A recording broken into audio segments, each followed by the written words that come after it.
पाचवे असतात शंकासूर parents. Paper अवघड गेला तर, तुला हे जमलं नाही तर, तुला जे हार्ड आहे तेच आलं तर, अशा बोलण्यातून नेहमी पॅनिक क्रिएट करत असतात.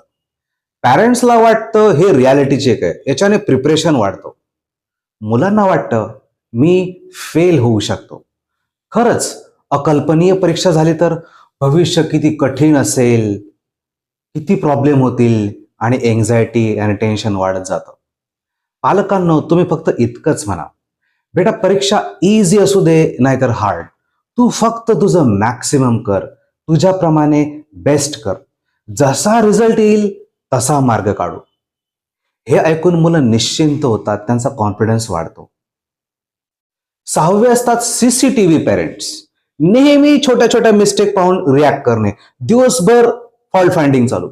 अरे तुला हे येत नाही, इतका सिंपल क्वेश्चन तुला आला नाही, इतकी साधी गोष्ट तुला आठवली नाही, इतकी सोपी स्टेप तुला जमली कशी नाही, तू विसरलास कसा, काय सारखं सारखं असं करतो, काय छोट्या छोट्या गोष्टी विसरतो.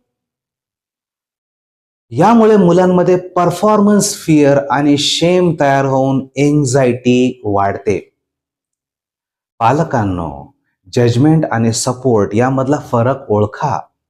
मुलं चुकतील, अहो चुकतात, पण सोल्युशन कसं निघेल यावर फोकस करा.